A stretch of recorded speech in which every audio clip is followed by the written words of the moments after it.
tema fundamental en el cristianismo. Así que por eso quería que todos estuvieran en su lugar para que pudieran captar la idea principal desde el inicio. ¿Sale? Así que, bueno, quiero comenzar diciéndoles que si eres una de las personas que les cuesta entender o explicar la doctrina de la Trinidad, ¿a usted les cuesta entender la doctrina de la Trinidad, sí o no? Muy bien. ¿Y les cuesta explicarla a alguien más? Bueno, muy bien, la respuesta es sí. ¿Y qué creen, hermanos? A todos nos pasa exactamente lo mismo. Esto quiere decir que eres una persona totalmente normal. ¿Por qué? Porque no existe, hermanos, ninguna persona sobre la faz de la tierra que pueda decir que entiende en su totalidad. Lo voy a resaltar una vez más. No existe una persona sobre la faz de la tierra que pueda decir que entiende en su totalidad la doctrina de la Trinidad. Sin embargo, es la tarea, hermanos, de nosotros satisfacer las inquietudes naturales que como seres humanos tenemos. Se hace necesario explicar en qué consiste esta fundamental doctrina de la fe cristiana.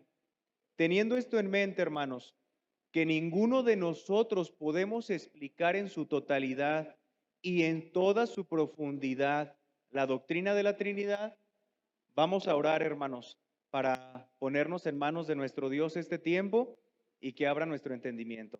¿Sale? Les invito que desde ahí, desde sus lugares, me acompañen a orar. Bendito Señor, te doy gracias esta mañana, Padre. Gracias porque a pesar de mi condición, me permites estar aquí frente a tu iglesia.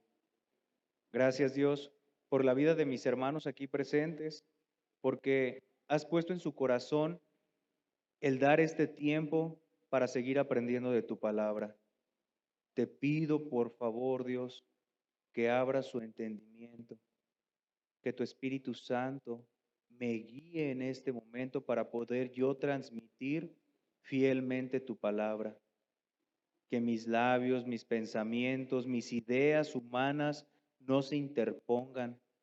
Más bien, Padre, que sea solo tu palabra la que penetre nuestros corazones y nos haga entender aquellos misterios, Padre, que nos gocemos en conocer tu palabra, que la analicemos, que te podamos entender, que podamos conocerte.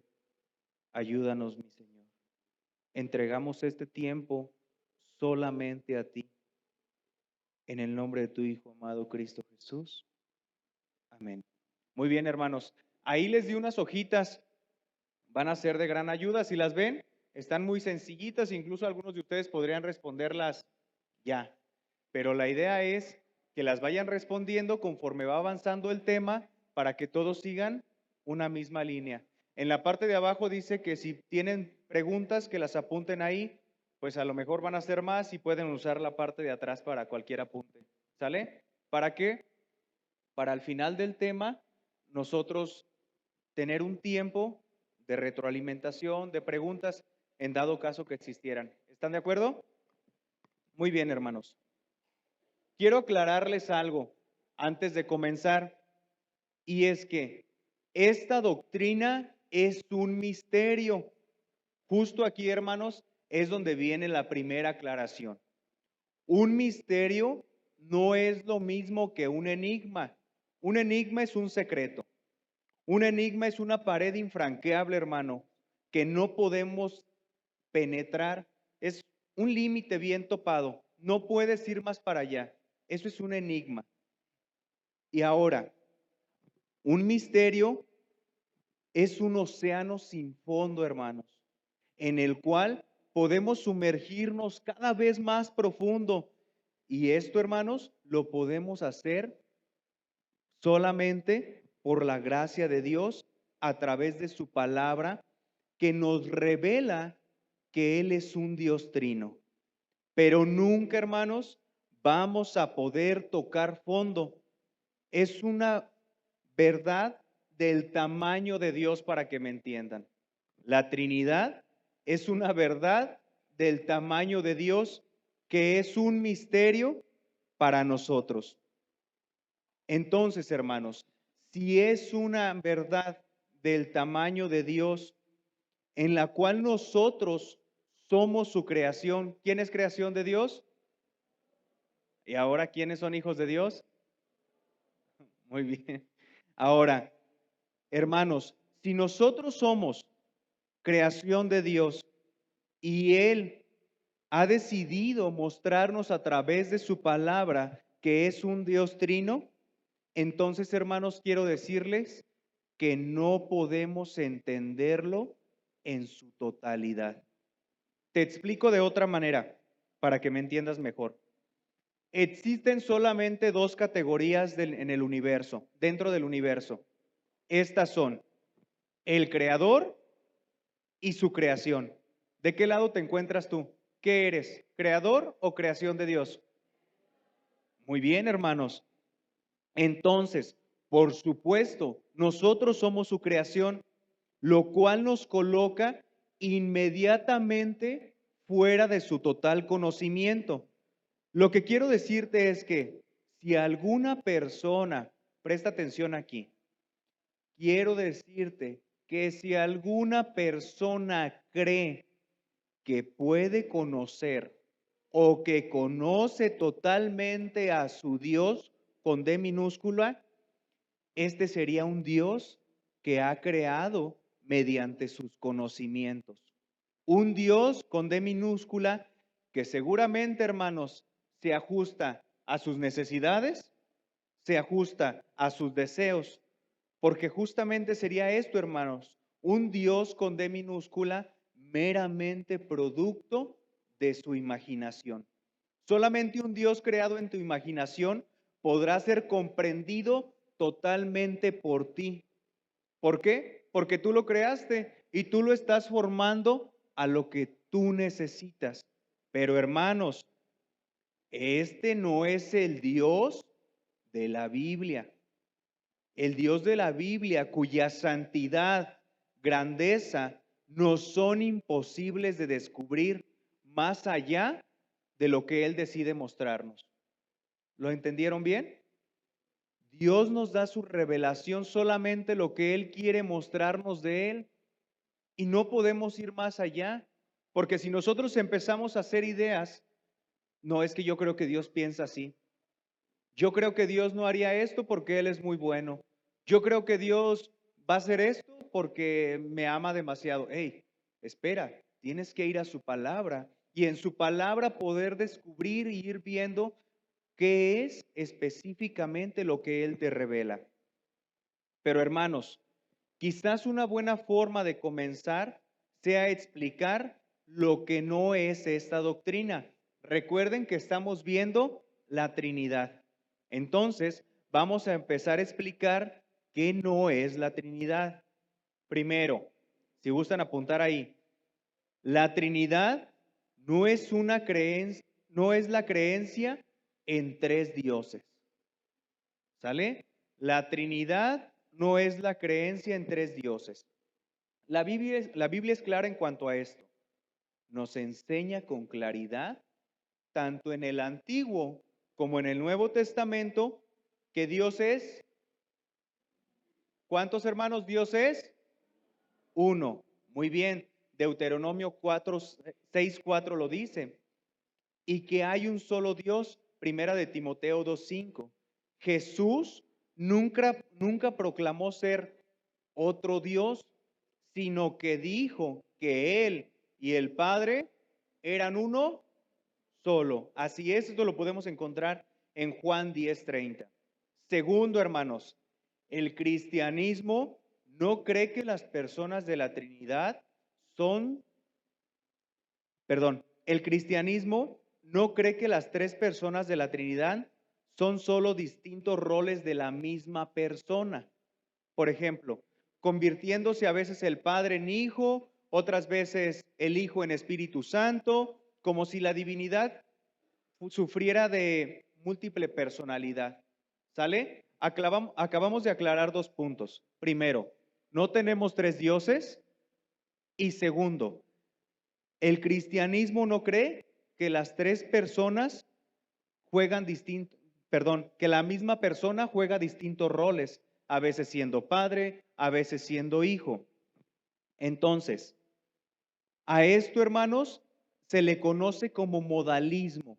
De hecho, algunas personas, hermanos, en su intento de explicar la Trinidad, lo han comparado con el agua. Y es justamente esto es el modalismo, se los explico. Diciendo que en ocasiones el agua es sólida, otras veces, ¿cómo encontramos el agua? Líquida, otras veces en forma de gas. Así es. Entonces, esto, hermanos, también está totalmente errado. ¿Por qué? Porque una misma molécula de agua no puede ser sólida, líquida y gaseosa a la misma vez, ¿verdad que no? O la encuentras de una manera o la encuentras de otra, pero nunca de la misma forma. Nosotros, hermanos, creemos y sabemos que el Dios Hijo no es el Padre, que el Padre no es el Hijo y el Espíritu Santo no es el Padre y el Hijo. Lo voy a volver a repetir una vez más. Nosotros creemos y sabemos que Dios Hijo no es el Padre, que el Padre no es el Hijo y el Espíritu Santo no es el Hijo y el Padre. Una vez, hermanos, bueno, ¿les quedó claro? Muy bien, si tienen dudas, acuérdense irlas apuntando ahí y al final las vamos a resolver. Al cabo aquí está el pastor enfrente. Muy bien. Una vez dejando esto en claro, hermanos, sabiendo que estamos a punto de sumergirnos en un océano sin fondo, pero lleno de riquezas espirituales, como dijo el hermano Rogelio, ¿verdad? Los invito a que se pongan su traje de buzo, pero pues esta vez con doble oxígeno, porque quiero que me acompañen a sumergirnos en nuestra declaración de fe. Y es que, hermanos, a lo largo de todas las escrituras podemos ver la Trinidad. Les voy a dar unos ejemplos así, como dijo el pastor, nada más pincelazos, porque si penetramos en cada uno de ellos, no vamos a terminar. Lo podemos ver desde Génesis, que es el primer libro de nuestra Biblia, hasta Apocalipsis, que es el último libro. Por ejemplo, y solo por mencionar un texto, vamos a analizar Génesis 1:26. La palabra de Dios nos dice, entonces dijo Dios, ahí de hecho lo tienen en sus hojitas, pónganse vivos, hagamos al hombre a nuestra imagen. Lo voy a repetir una vez más. Pongan bien sus oídos. Entonces dijo Dios, hagamos al hombre a nuestra imagen. Quiero que prestes atención y veas la palabra clave en esta parte. ¿Cuál es, hermanos? Hagamos, así es, está en plural.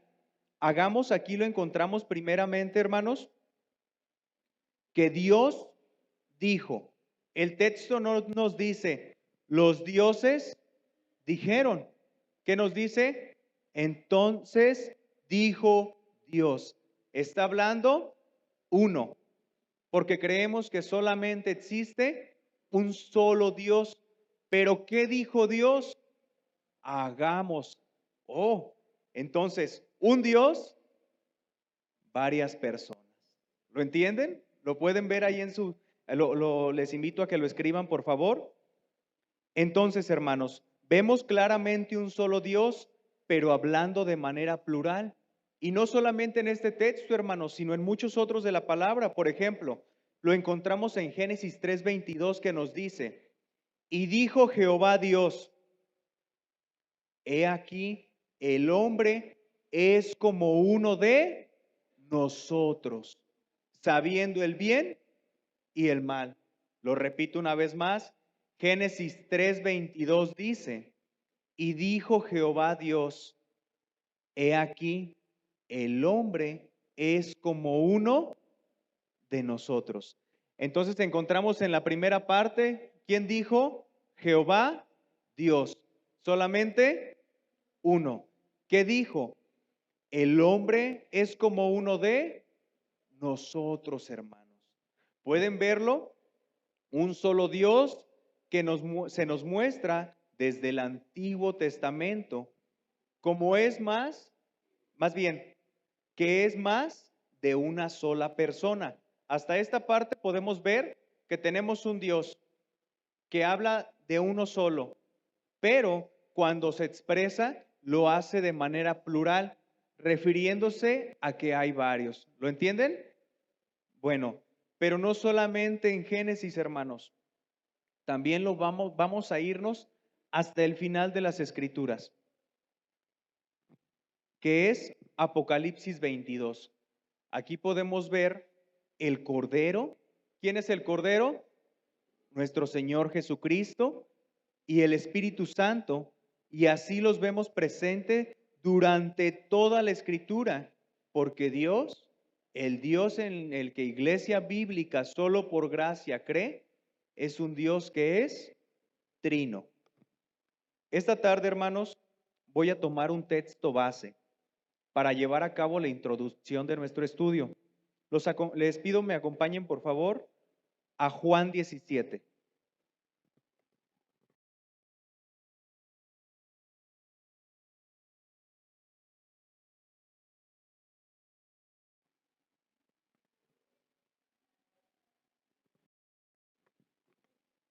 Cuando estén ahí me avisan.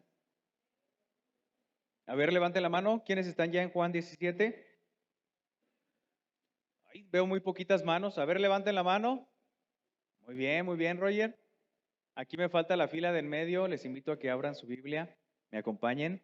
Juan 17.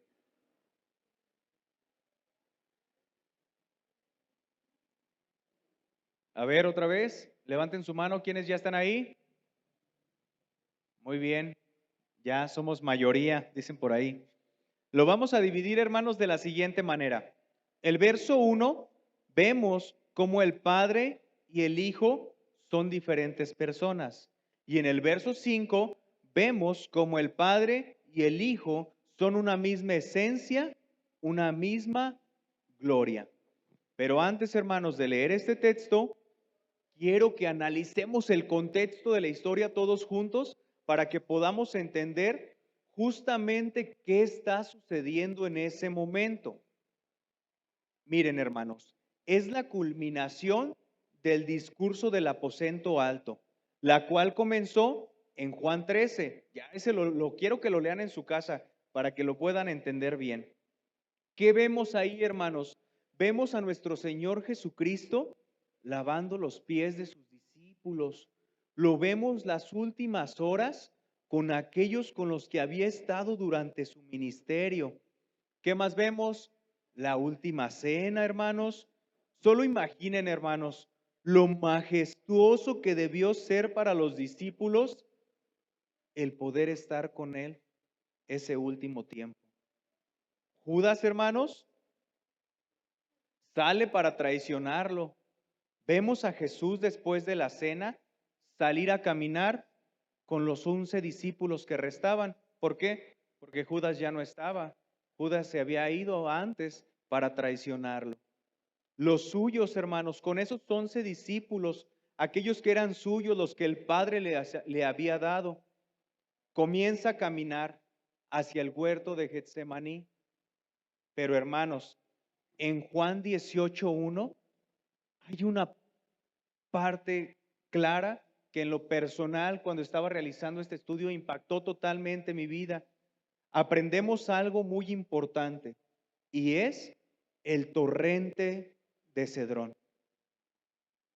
Eso lo van a encontrar ustedes en Juan 18:1. Habla del torrente de Cedrón. Pero hermanos, ¿por qué nos mencionaría la palabra de Dios un lugar? ¿Por qué nos mencionaría exactamente por qué parte estaba pasando nuestro Señor Jesucristo? Te lo voy a compartir enseguida. El torrente de Cedrón, hermanos, es un lugar que separa Jerusalén del huerto. Es básicamente un canal. Quiero que lo empieces a imaginar en tu memoria, en tu cabeza. Pero no es un canal de agua limpia, hermano, sino era utilizado como una especie de alcantarilla en el cual viajaba sangre y el agua que salía del templo donde se llevaban a cabo los sacrificios. Y justo ese día, hermano, recuerda, se preparaban para las fiestas de Pascua. Horas antes, hermano, de que nuestro Señor Jesucristo pasara por ese lugar, se habían sacrificado 250,000 de corderos en el altar del templo. ¿Saben qué cantidad es eso? ¿Cuánto es 250,000? 250,000 animales. Horas antes, hermanos, se había sacrificado esa cantidad tan grande de animales. Esto produjo una cantidad masiva de sangre que tuvieron que ser drenadas del patio del templo. Leía cuando estaba estudiando esto que ellos creían que incluso la sangre de los sacerdotes que estaban en ese lugar tenía que llegar arriba de sus tobillos, hermanos. Imaginen la cantidad de sangre de los animales. Entonces, hermanos, estos sacrificios produjo una cantidad masiva de sangre, esa sangre tuvo que ser drenada del patio del templo junto con todo el agua de las purificaciones y rituales que ellos hacían en ese lugar. ¿A dónde creen que fue toda esa agua, hermanos? Al torrente de Cedrón, al valle de Cedrón, justo afuera de los muros del templo. Así, hermanos, imagínalo. Así que justamente cuando Jesús cruzaba el valle de Cedrón esa noche, el agua y la sangre fluyeron por el valle. No sé si alguno de ustedes alguna vez ha percibido el aroma a sangre o alguien de ustedes ha estado trabajando con animales. Es un aroma sumamente peculiar. Es un aroma que no puede pasar desapercibido. Y más, hermanos, si hablamos de 250,000 animales sacrificados. Aproximadamente por animal salen 20 litros de sangre por cordero. Entonces, si estás hablando de 250,000 animales, serían al menos 5 millones de litros de sangre. Piensa en nuestro Señor Jesucristo cruzando por ese lugar. Ya era de noche. Posiblemente la oscuridad no le permitía ver directamente el color de la sangre. Pero hermano, el aroma podía penetrar totalmente su nariz. Presta atención en esto, hermano. Nuestro Señor Jesucristo sabía que ni 1,000,000,000 de corderos sacrificados, tampoco millones de litros de sangre, tampoco los sacerdotes cubiertos totalmente hasta sus cabezas de sangre, podían lograr lo que Él tenía que hacer, hermanos. Derramar su preciosa sangre, tomar toda la ira de Dios por nosotros, sabiendo que era el único medio por el cual podemos reconciliarnos con el Padre. Esto es justamente lo que está pasando en este momento, en este texto que vamos a analizar el día de hoy. Con esto fresco en nuestras memorias y conociendo el lugar donde se encuentra nuestro Señor Jesucristo, en este pasaje vamos a leer Juan 17:1. ¿Alguien me puede ayudar, por favor? Lo vamos a leer del 1 al 5. Ya dijeron que todos lo tenían ahí, así que va a ser rápido. Juan 17:1, Jesús ora por sus discípulos. Estas cosas habló Jesús y levantando los ojos al cielo dijo, Padre, la hora ha llegado, glorifica a tu Hijo, para que también tu Hijo te glorifique a ti, como le has dado potestad sobre toda carne, para que dé vida eterna a todos los que le diste. Y esta es la vida eterna, que te conozcan a ti, el único Dios verdadero, y a Jesucristo, a quien has enviado. Yo te he glorificado en la tierra, he acabado la obra que me diste que hiciese. Ahora pues, Padre, glorifícame tú al lado tuyo, con aquella gloria que tuve contigo antes de que el mundo fuese. Amén. Gracias, hermano Rogelio. Listo, hermanos. Quiero que estén con sus ojos bien ahí en su Biblia, por favor. Nuestro Señor Jesucristo aquí comienza como sumo sacerdote. Recordemos que el sumo sacerdote tenía dos funciones. Primero, interceder, y segunda, expiación. Intercede y sacrifica. Lo podemos encontrar en Juan 18 y 19. Vemos claramente en el verso 1 cómo se dirige a otra persona. Él comienza su intercesión con la palabra Padre. Aquí vemos cómo Jesús tiene la misma naturaleza, la misma deidad del Padre. ¿Por qué, hermanos? Porque si Jesús fue engendrado por el Padre, posee los mismos atributos. Por ejemplo, yo, Leo, no puedo engendrar una manzana o un pájaro, sino que engendro a un ser humano que tiene mi misma naturaleza. Igual pasa con ustedes.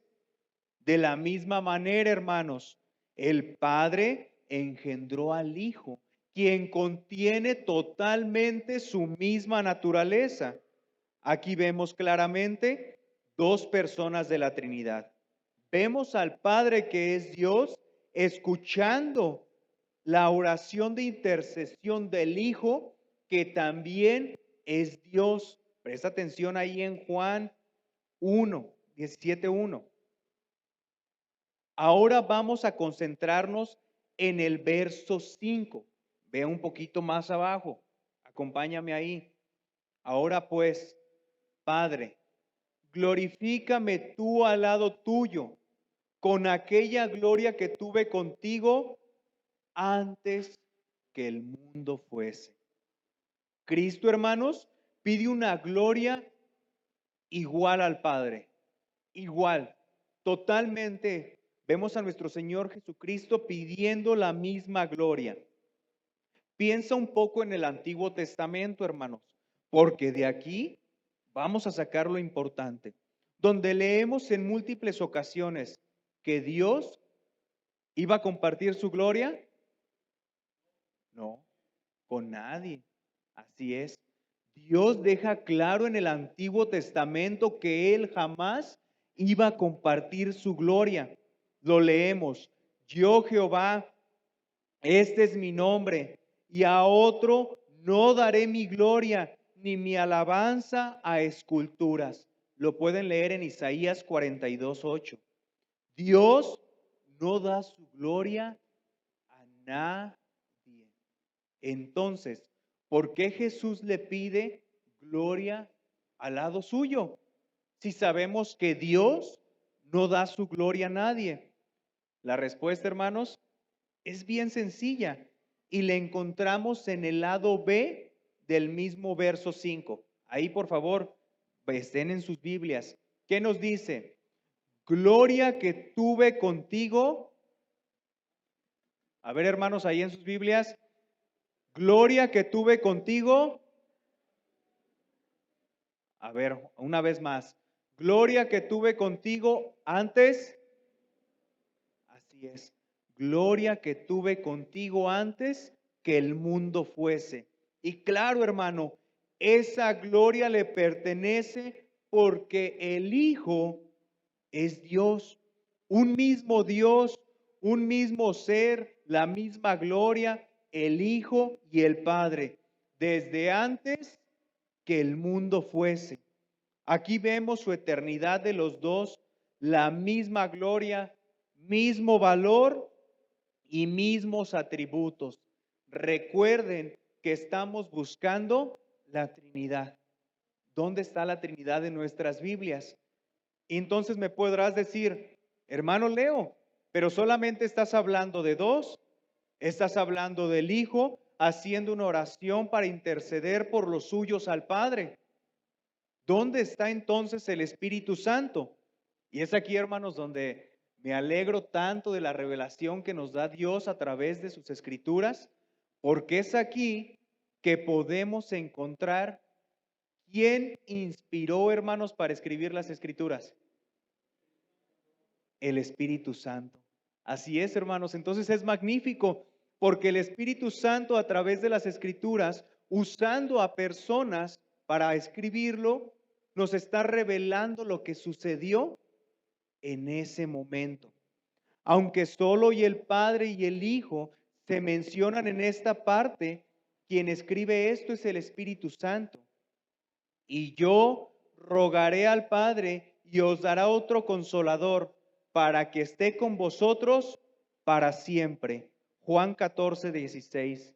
El Espíritu Santo, quien escribió las Escrituras, por medio de varios autores, es la otra persona de la Trinidad.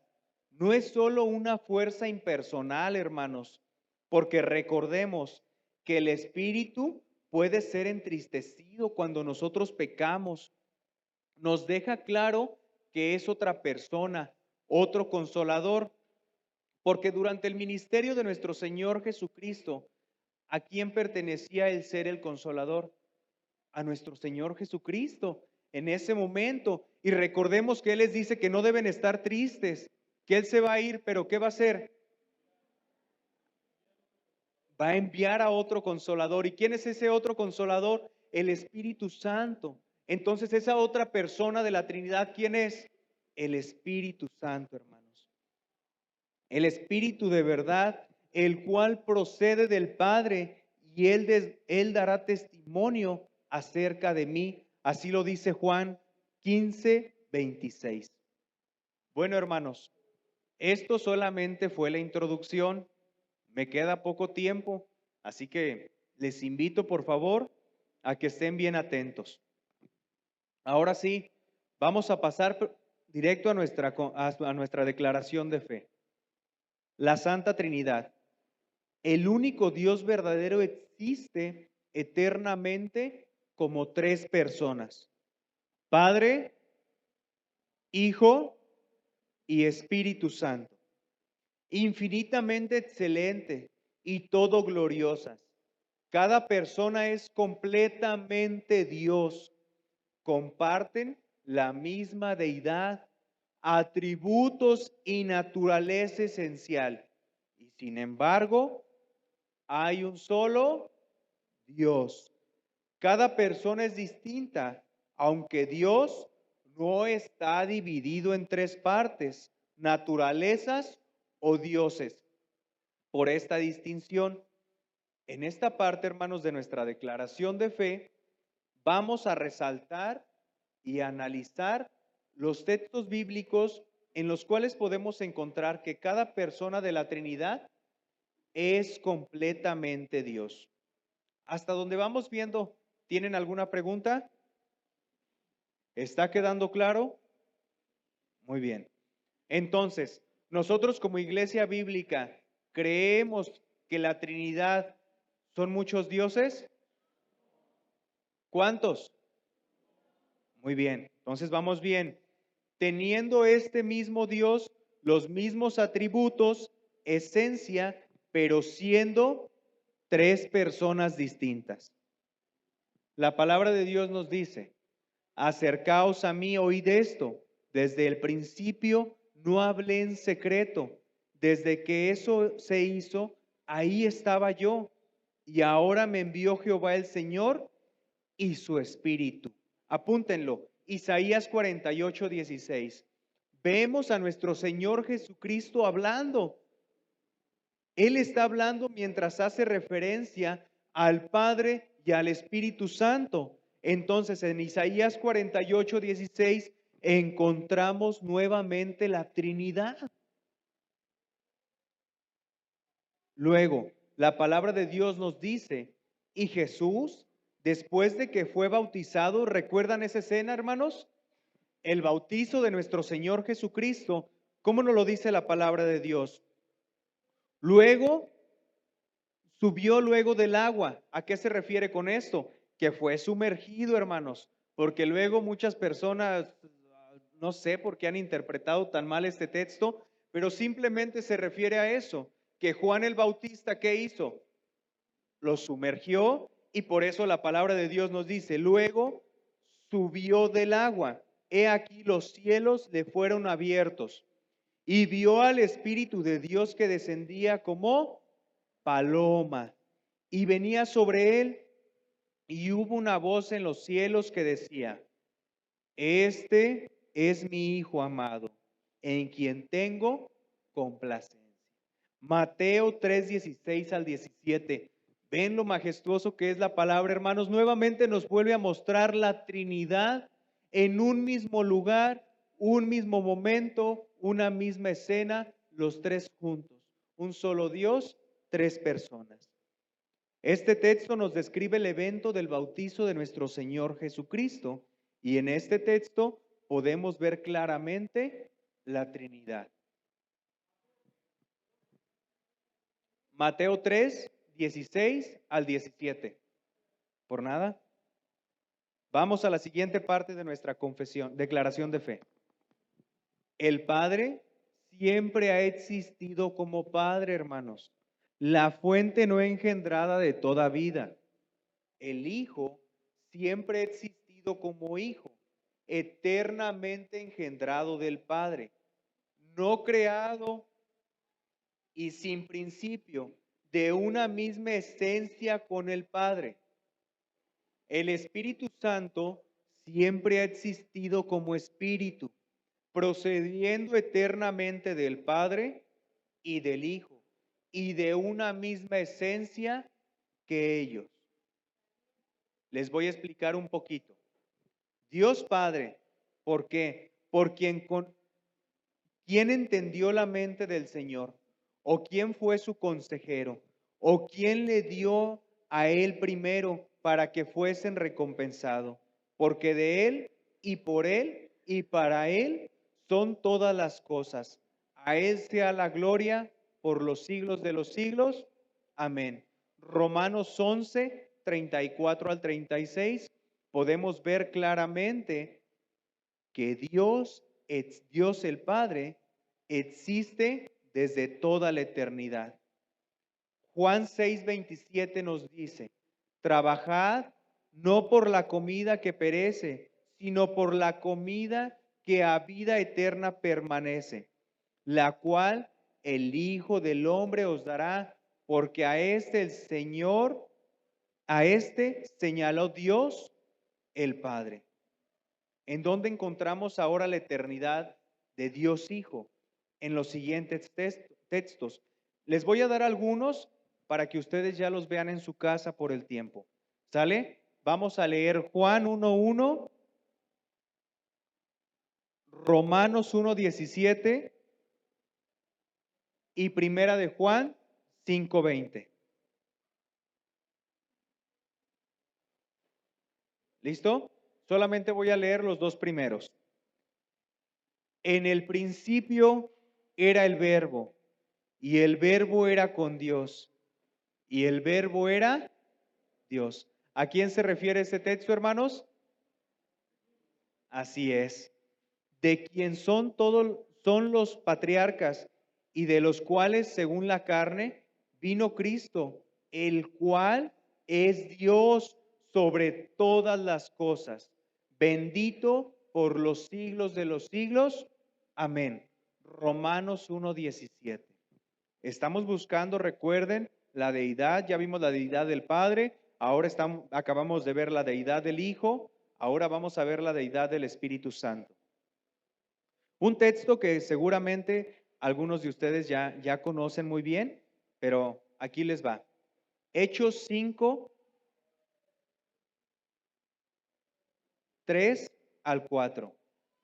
Y dijo Pedro, Ananías, ¿por qué llenó Satanás tu corazón para que mintieses al Espíritu Santo y sustrajeras del precio de la heredad, reteniéndola no se te quedaba a ti? Y vendida, ¿no estaba en tu poder? ¿Por qué pusiste esto en tu corazón? No has mentido a los hombres, sino a Dios. Entonces estamos viendo la deidad del Espíritu Santo. ¿Por qué? Porque le dice, ¿por qué llenó Satanás tu corazón para que mintieses al Espíritu Santo? Y en la parte final vemos que le dice, no mentiste a las personas, sino mentiste a Dios. Entonces aquí encontramos la deidad del Espíritu Santo. Vemos claramente que el Espíritu Santo es Dios y que Él es una persona divina cuya paciencia puede ser provocada. Primera de Corintios 3:16 nos dice, ¿no sabéis que sois templo de Dios y que el Espíritu de Dios mora en vosotros? Nuevamente, hermanos, ¿qué encontramos? La deidad del Espíritu Santo. Nuestra declaración de fe nos dice, como que se ve muy oscuro, ¿verdad? Pero la deidad existe así en una perfecta unidad, indivisible en cuanto a su naturaleza y substancia. Perdón, hermanos, se me traban esas palabras. Pero es substancia. Pero como personas inseparables, distinguidas, que disfrutan una plenitud de comunión y amor. El Padre, hermanos, nos dice su palabra en Juan 3:35. El Padre ama al Hijo y todas las cosas ha entregado en su mano. Entonces ellos juntos disfrutan de una misma unidad de amor. Juan 14:31 nos dice, mas para que el mundo conozca que amó al Padre y como el Padre me mandó, así hago, levantaos, vamos de aquí. Entonces ellos, hermanos, en su perfecta unidad, disfrutan de ese amor. Nuestra declaración nos dice, las relaciones y acciones de la Trinidad.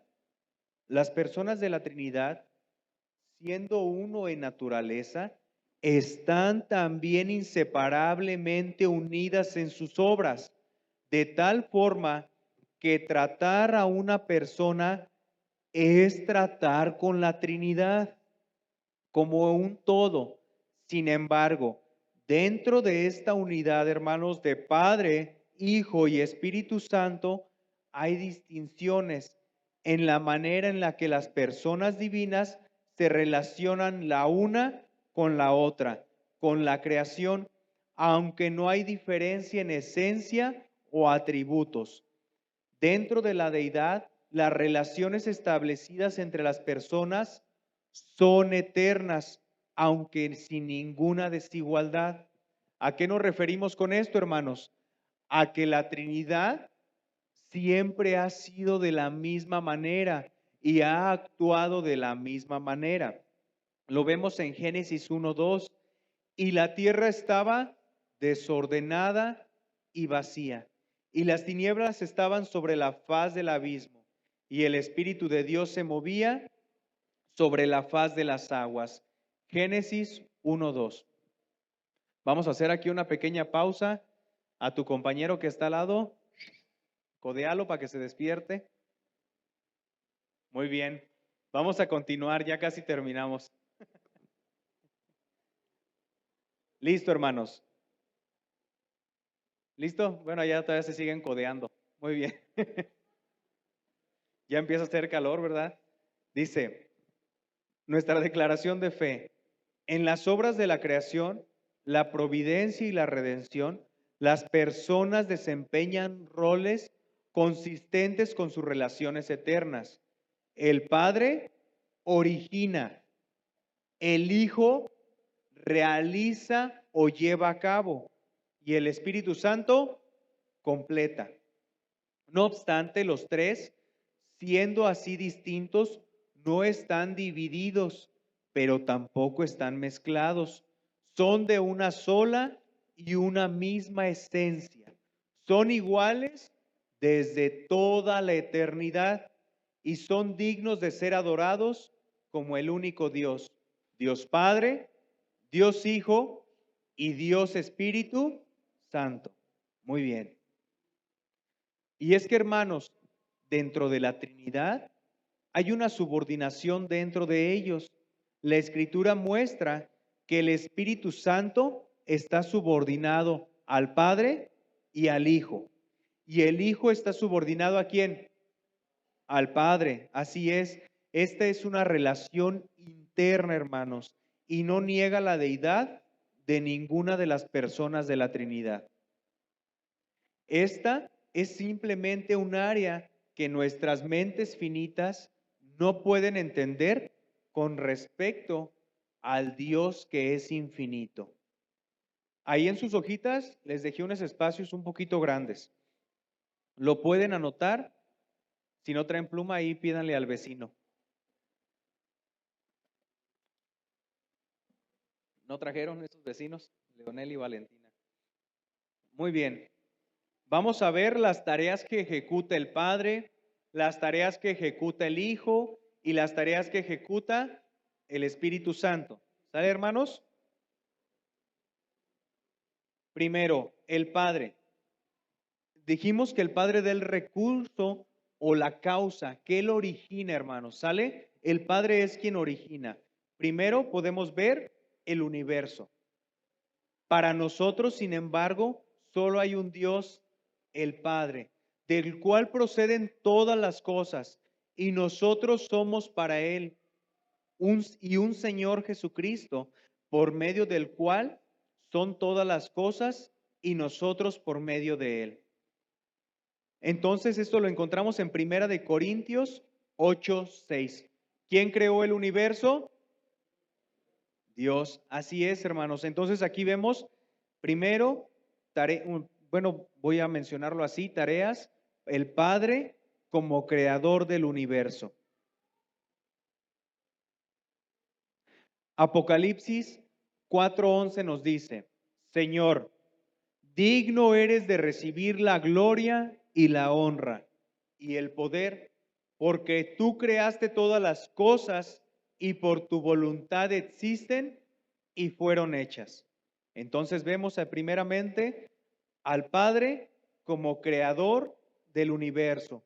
Él dio el recurso, Él dio todas las cosas que por su voluntad fueron hechas. Segundo, perdón, Apocalipsis 4:11, Argelia. Segundo, la revelación divina. Esta no la da el Padre. ¿Dónde lo leemos? En Apocalipsis 1:1.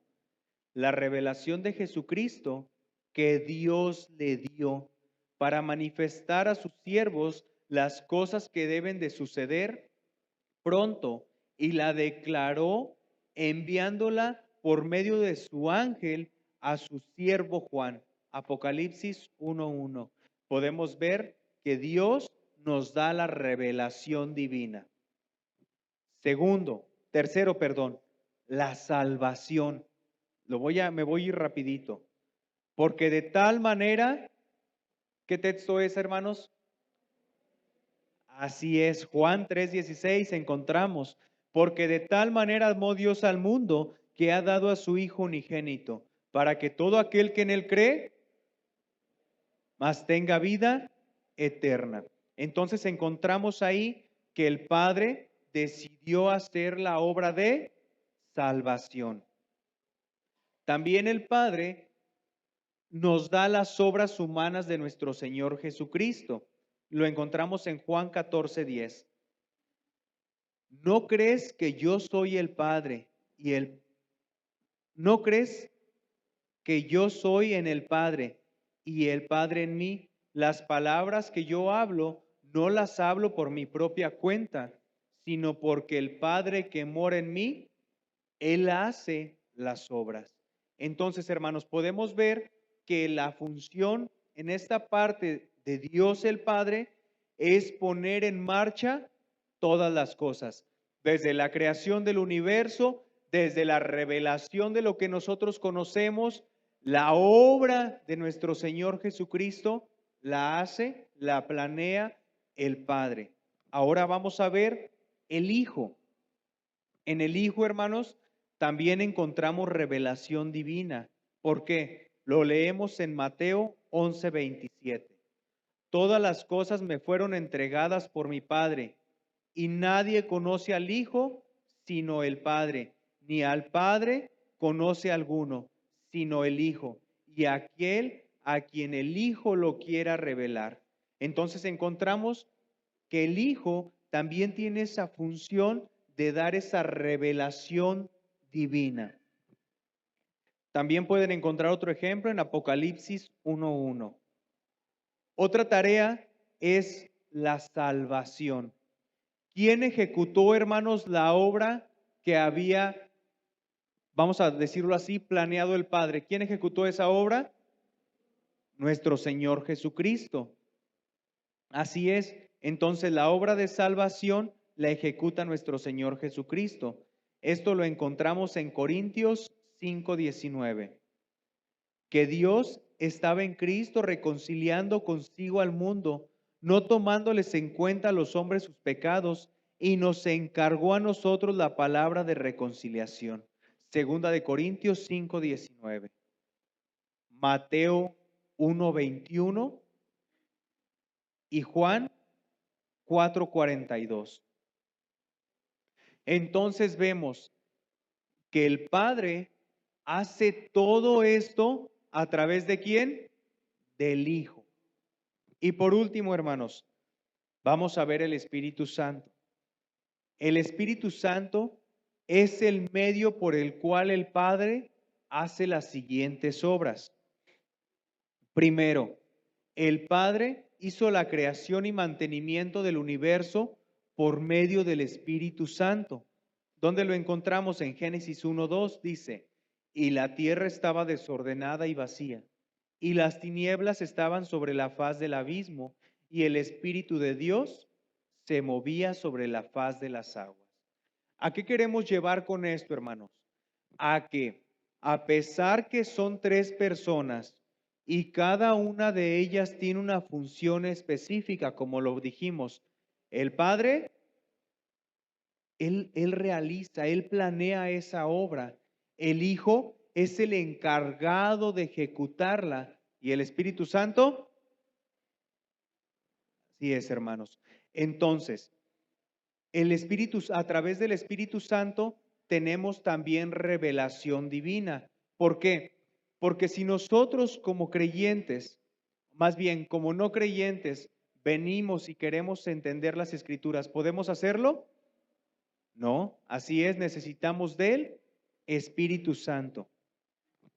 Esto lo podemos encontrar en Juan 16:22, pero yo les voy a leer Efesios 3:5 que nos dice, ministerio en que en otras generaciones no se dio a conocer a los hijos de los hombres, como ahora es revelado a sus santos apóstoles y profetas. ¿Por quién? Por el Espíritu. Entonces, encontramos que el Espíritu nos da revelación divina, pero el Espíritu también nos da esa obra de salvación. ¿Dónde lo encontramos? En Tito 3:5. Tito 3:5 nos dice, nos salvó no por obras de justicia que nosotros hubiéramos hecho, sino por su misericordia, por el lavamiento de la regeneración y por la renovación en el Espíritu Santo. También pueden encontrar otra de esta obra de salvación en Primera de Pedro 1:2. Y por último, hermanos, el Espíritu Santo también hace la siguiente obra, que es las obras de nuestro Señor Jesucristo. Esto lo encontramos en Hechos 10:38. O como Dios ungió con el Espíritu Santo y con poder a Jesús de Nazaret. Entonces, hermanos, vemos que a pesar de que cada una de las personas de la Trinidad tienen una función distinta, no significa que cada uno de ellos tenga un valor distinto, sino que todos ellos, las tres personas de la Trinidad, tienen el mismo valor, tienen la misma deidad, pero sus funciones dentro de ellos decidieron que fueran distintas. Lo voy a dejar claro una vez más. El Padre origina el plan, el Hijo realiza o lleva a cabo y el Espíritu Santo completa. ¿Sí lo entendieron bien? ¿Y pudieron ver junto conmigo en qué parte de las Escrituras podemos encontrar a la Trinidad? ¿O se les hace un poquito todavía complicado ahí? Sí, pues tenemos otro estudio específicamente de esto. A ver, hermanos, voy a pedirles que levanten ahí su mano en el tema que acabamos de ver ahorita, casi por finalizar, si pudieron comprender bien a la Trinidad. ¿Por qué les hago esta pregunta? Porque es de suma importancia para nosotros como maestros, y discúlpeme si a veces no me sé explicar bien, pero debemos entender, o más bien todos juntos, comprender y analizar claramente lo que creemos, hermanos. Porque recuerden que nuestra fe no es ciega, hermanos. Nuestro Dios se ha revelado a nosotros a través de su palabra y nos permite ver que es un Dios trino y es de suma importancia. ¿Por qué? Porque si Él decidió revelarse de esa manera, es de esa manera que Él desea que nosotros le conozcamos. Entonces yo por eso te pregunto y levanta tu mano sin pena si no comprendiste algo, porque de esa manera tal vez podamos acercarnos contigo y explicarte antes de dar la despedida. Allá, hermano Fabián, gracias. Yo tengo una duda, se me hace así como difícil de entender. Sabemos que Jesús es parte de la Trinidad, que Jesús es Dios, que Jesús es eterno, que no es creado. Pero entonces mi duda es, ¿qué significa que fue engendrado del Padre? Es que es de la misma naturaleza. Cuando tú creas algo, significa que debió haber existido algo antes. Eso para tú poder, la palabra crear, creación, por ejemplo, nosotros somos creación de Dios. ¿Me explico? Entonces, ¿a qué voy con esto? Que debió de haber existido Dios antes que nosotros. Por eso la palabra nos dice que el Hijo es engendrado del Padre, no creado. ¿Sí? ¿Me entiendes? A ver, hermanos, alguien ahí que me ayude. Quiero quedar claro ahí antes de brincarnos. Pero es eso, no hay, ya está Gabriel. No hay como un antes para que me entienda.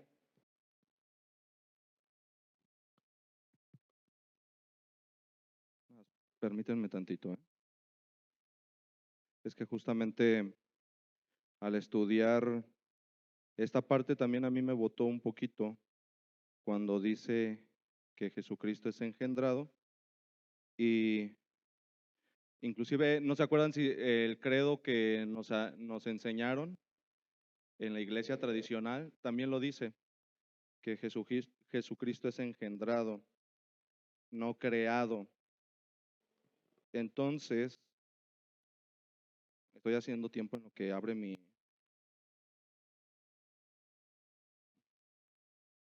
documento. Es que ahí encontré algo que va encaminado a lo que comentaba ahorita nuestra hermana. Porque sí puede causar un poquito de confusión.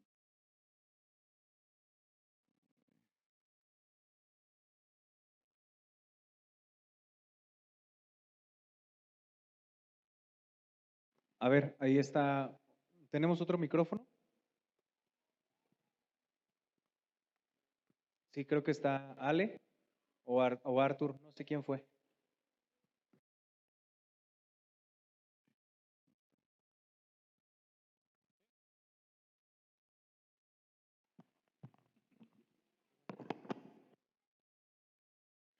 Sí, ahorita que surgió la pregunta aquí de la hermana, me acerqué aquí con Ale y le pregunto a Ale si nuestros hijos son engendrados, no son creados por nosotros, ellos son creación de Dios. pero nosotros los engendramos. Ellos son engendro de nosotros.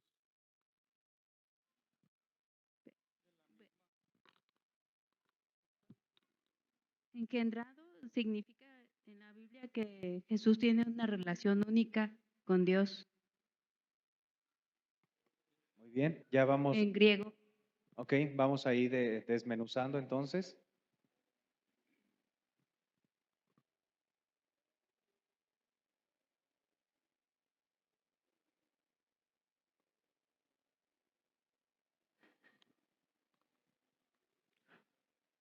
Leo otro ejemplo que pudiera ser aparte de lo del agua que comentaste, que es líquido, sólido y gaseosa o vapor.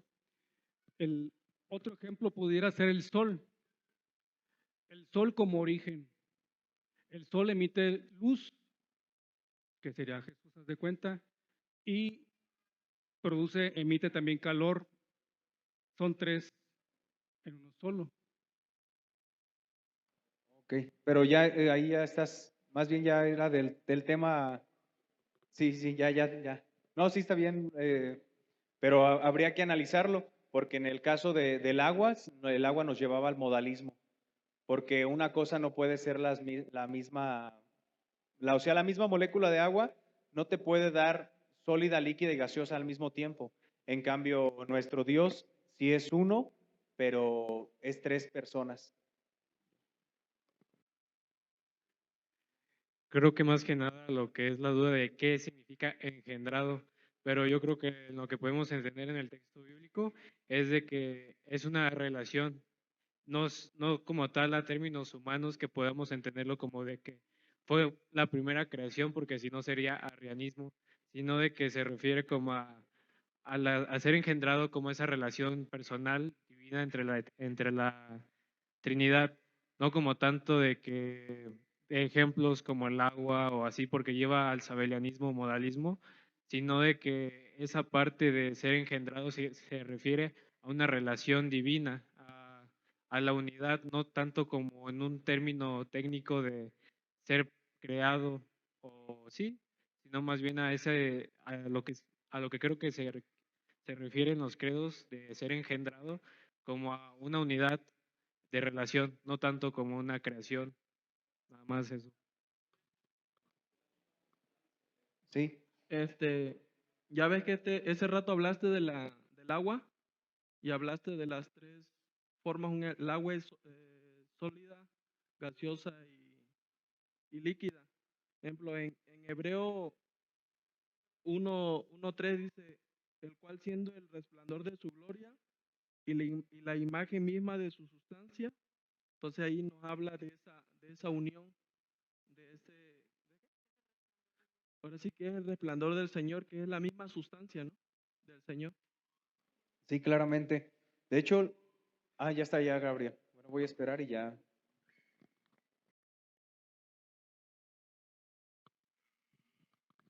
Sí, miren. De acuerdo a definiciones teológicas, el ser engendrado se puede dar en dos maneras, y a lo mejor ahí es donde alguno de ustedes también mencionaba que la realidad es que esos términos truenan nuestros fusibles, ¿verdad? Y puede haber un engendramiento que se le llama transeúnte. Ese engendramiento es cuando se engendra un hijo y una vez engendrado ya es independiente de mí y puedo engendrar otro hijo, ¿sí? Pero también hay un engendramiento que es al que hace la referencia la palabra de Dios, que es un engendramiento inmanente. Un engendramiento inmanente está asociado a Dios y al Hijo y significa que no termina nunca. Y eso es muy importante, porque si no caemos en que Jesucristo pues ha sido creado, ¿no? Entonces, porque está haciendo, ¿qué significa esto? Que por decirlo de esta manera y que pudiéramos entenderlo, aunque la verdad es que no vamos a llegar a un entendimiento completo, y por eso lo comentó nuestro hermano Leo al principio, es que Jesucristo está siendo engendrado continuamente y no termina. porque si terminase ese engendramiento, Dios podría engendrar otro hijo técnicamente, pero eso la Biblia dice en Hebreos, ¿verdad? 1:5, mi hijo eres tú, yo te he engendrado hoy.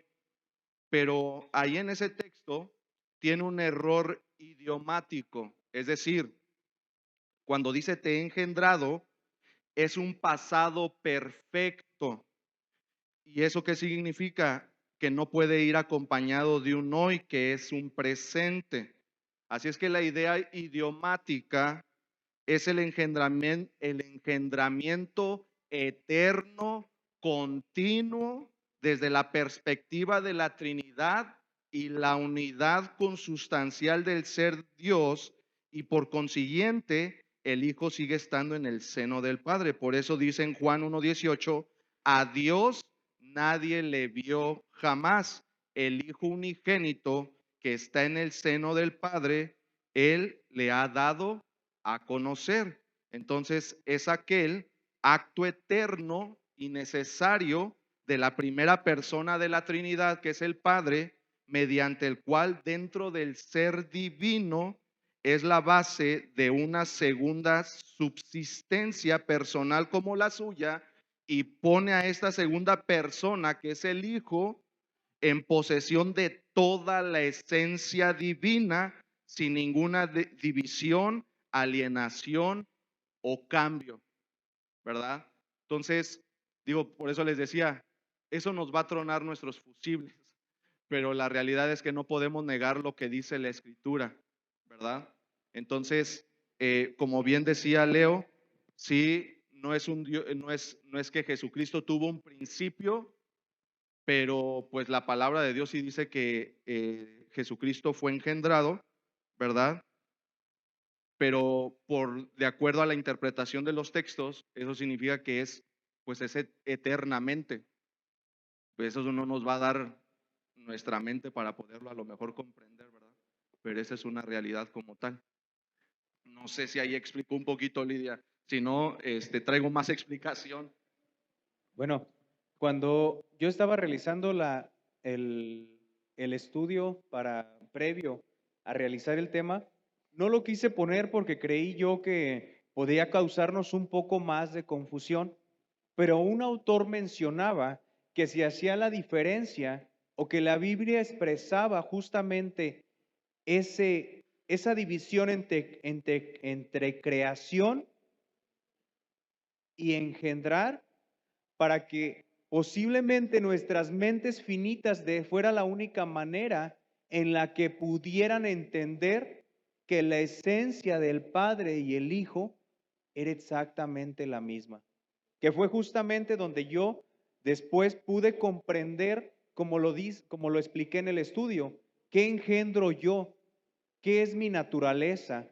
Otro hombre, una mujer, pero ¿qué tiene? Es mi misma naturaleza, comparte conmigo una misma esencia. Posiblemente las escrituras hacen esa específica, ahora sí que comparación, para que nosotros podamos entender que la esencia tanto del Padre como del Hijo es la misma. Yo no lo quise poner porque, bueno, como dice el pastor, luego que enseñaba, ¿no? Pues ya hubiera llegado tronado del fusible. Pero así lo expresaba el autor, y creo que tiene razón, porque podemos ver en las parábolas, ¿no? De nuestro Señor Jesucristo, cómo muchas veces se tiene que llevar hacia lo que nosotros conocemos para que podamos entender lo desconocido. Entonces, posiblemente, solamente por decirlo de esta manera, porque como lo dije en el principio, es un mar profundo, que la profundidad es infinita, que tal vez sea una de las preguntas, ¿no? Que si Dios decide en el día que Él decida, nosotros lleguemos con Él. Hey, ese día nos causó mucha confusión, ¿qué pasó ahí? Por favor, ¿puedes explicarnos? En un momento que ya no tengamos pecado y una mente que esté totalmente limitada, tal vez vamos a poder entender eso. Pero creo yo que sí puede ser esa la explicación, que la palabra de Dios nos dice cosas que nosotros podamos entender. pero también es clara en que no es una creación del Padre. Estamos ahí de acuerdo, sino yo creo que tal vez esa relación o esa palabra de engendrado nos la pone o nos la da la revelación en las Escrituras para que nosotros podamos entender que la esencia del Padre y el Hijo es exactamente la misma. ¿Sale? Y es coeterna, así es. A ver ahí, algo. No, pues ya casi se me olvidó. No, lo que pasa es que yo sí le entiendo. Bueno, no sé, a lo mejor sigo estando confundido, pero nosotros somos la creación del Padre, de Dios, ¿verdad? La creación. Entonces, al engendrar, como lo decían los hermanos, a un hijo es una virtud que Dios nos dio, ¿verdad? Para que nos multipliquemos, vaya. Pero eso no quiere decir, bueno, yo así lo pienso. Cuando el Señor dice que es engendrado Jesús con él, es porque él es 100% hombre y 100% Dios. Bueno, yo así lo veo, ¿verdad?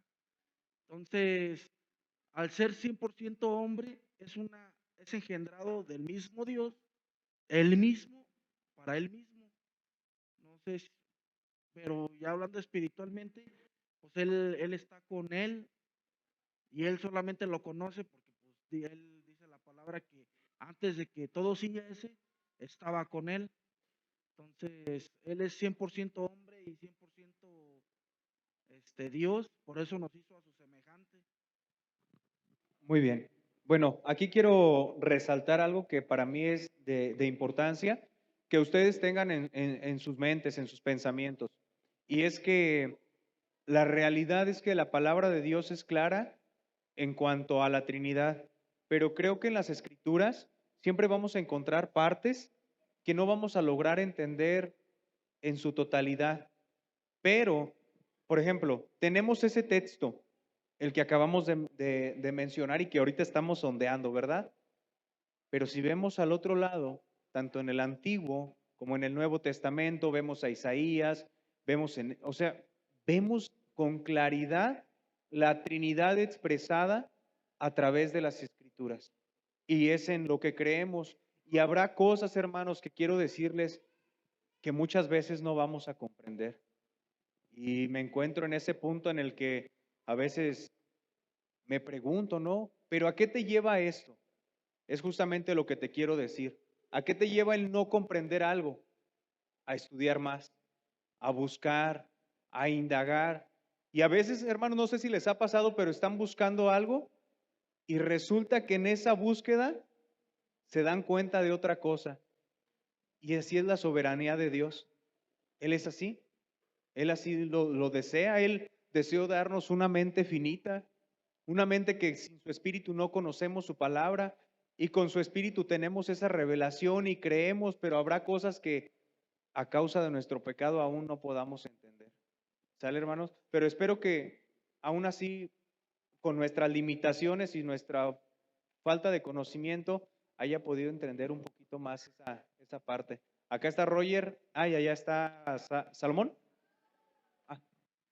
Nada más para dejar un punto en claro de lo que dijo el hermano, algo que estaba viendo una vez en un debate con Arce Sproul y John MacArthur, es la parte de decir que Jesús es completamente, porque si decimos que Jesús es completamente o 100% Dios, no dejamos cavidad a su humanidad.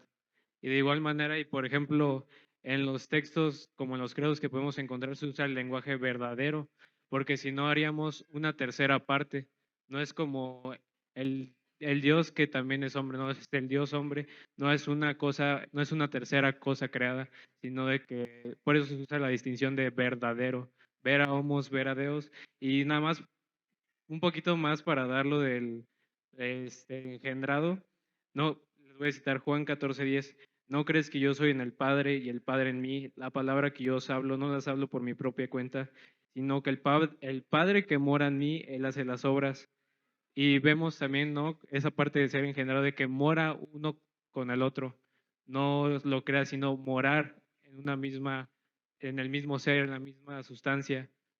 Nada más para dejar un poquito claro esa parte y también, pues, si se puede sumar un poquito más esa parte, ¿no? De que ambos habitan, coexisten de una misma esencia, pero con la distinción de las personas. Gracias. Acá está mi esposa. Que pone atención. Ya. Es que creo que también un punto en el que es importante pensar es que a veces nosotros vemos padre e hijo, pero en nuestra propia comprensión y tendemos a verlo como separado o al hijo como menos, pero es por nuestra naturaleza y cómo lo vivimos nosotros. Pero al final lo que debemos de ver es qué es lo que nos quiere dar a entender el texto y lo que el texto quiere decir es que son de una misma naturaleza y que Jesús no es menos, es igual al Padre y por eso es que terminamos hablando que es un Dios trino y que ninguna persona de la Trinidad es menos y eso es a lo que nos lleva, que es un solo Dios y que así también podemos pedir al Espíritu Santo y es lo mismo. Entonces creo que más allá de centrarnos en el término es ver qué es lo que nos quiere decir, porque también podemos ver otros textos donde, por ejemplo, ahorita no recuerdo bien, pero creo que es en Génesis donde dice que Dios se arrepintió. Y ya cuando lo analizamos a profundidad, nos damos cuenta que no es arrepentimiento, sino es un suspiro que, como de dolor y que ni siquiera se puede expresar en palabras eso. Y yo creo que también Dios utiliza ese tipo de lenguaje porque la verdad es que nuestras mentes son muy finitas para ese conocimiento infinito.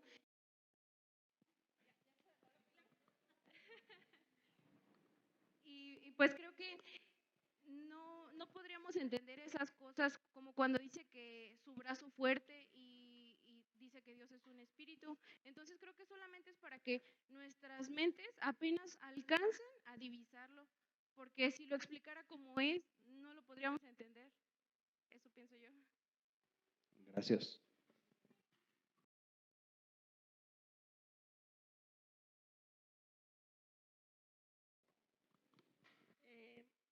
Buenas tardes.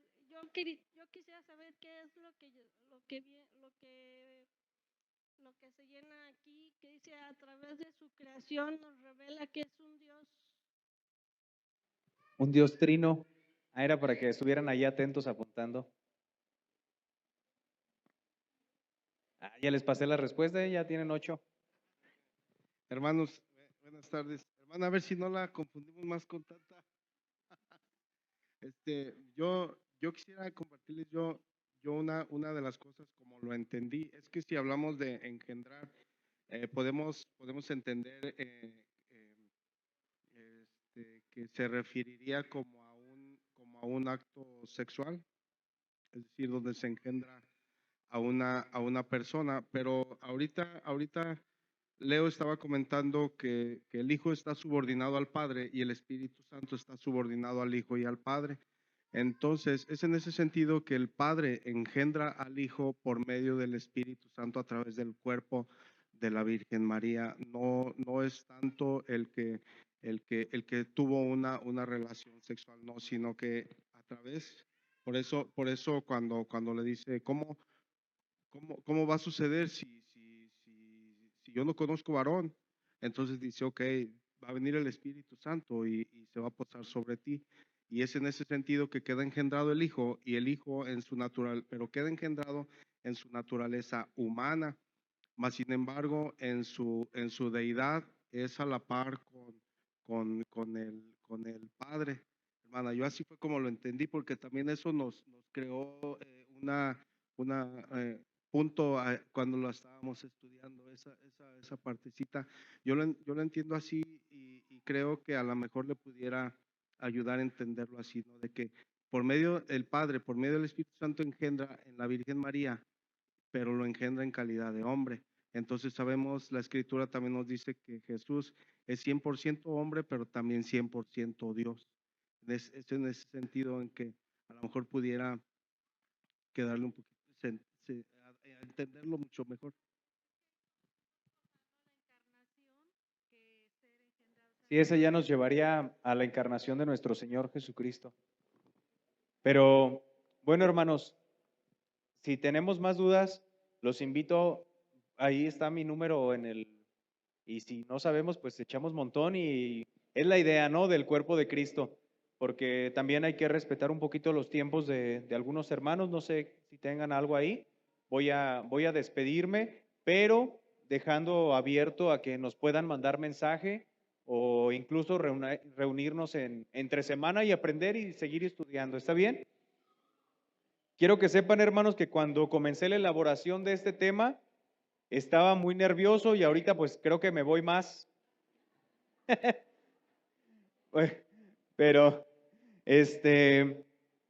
porque es un tema muy importante y hacerlo públicamente y sé que vamos a quedar grabados, ¿no? Y no quisiera yo dejar ahí algo que estuviera mal, pero bueno, hermanos, no quise confiar en mi nerviosismo y nuevamente, pues solamente darle la gloria a Dios, ¿verdad? Por este tema que acabamos de transmitir.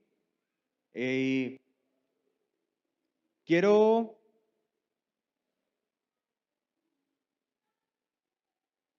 despedirnos en oración, hermanos, y nuevamente repitiéndoles que si tienen alguna duda, en verdad que siéntanse la libertad de mandarnos mensajito y de estar ahí en contacto, ¿ok? Les invito ahí que desde su lugar me acompañen en oración. Bendito Señor, te doy gracias esta tarde ya, Padre, porque nos has permitido aprender de ti. También, Señor, quiero pedirte perdón porque si mi falta de conocimiento, de estudio, de comprensión de tu palabra hace que mis hermanos tengan dudas, te pido que me perdones y me ayudes, que tu Santo Espíritu me instruya para poder remediar eso. Sé que hay cosas que no puedo comprender y que mis hermanos tampoco lo pueden hacer. Mas, sin embargo, Padre, que eso no nos lleve a un conformismo en el cual digamos, ok, solamente lo creo y ya no quiero saber nada. No, Padre, sino sé que incluso esos pueden ser los medios que tú utilizas para que nosotros sigamos indagando, escudriñando tu palabra. Te doy gracias por la vida de mis hermanos, gracias por sus dudas, Padre, porque eso solamente nos hace querer saber y aprender más de ti. Gracias, Dios, por la vida de cada uno de ellos, porque has puesto en sus corazones el quedarse aquí y aprender. Gracias por mis hermanos que contestaron, por los que el día de hoy trajeron alimentos, Padre, para que podamos, como tu cuerpo, seguir compartiendo. Te doy gracias, mi Dios, y agradezco este tiempo que nos has permitido. Y sabiendo que creemos en ese Dios trino, Padre, que creemos en ti, que tu Santo Espíritu, Señor, nos guíe a través de esta declaración de fe, que nuestra fe no sea ciega, sino que seamos llenos del conocimiento que es en ti, Padre. Te agradezco y te doy toda la gloria y la honra. Y nuevamente, Señor, públicamente te pido perdón si a causa de mi falta de conocimiento creo dudas en mis hermanos. En el nombre de tu Hijo amado.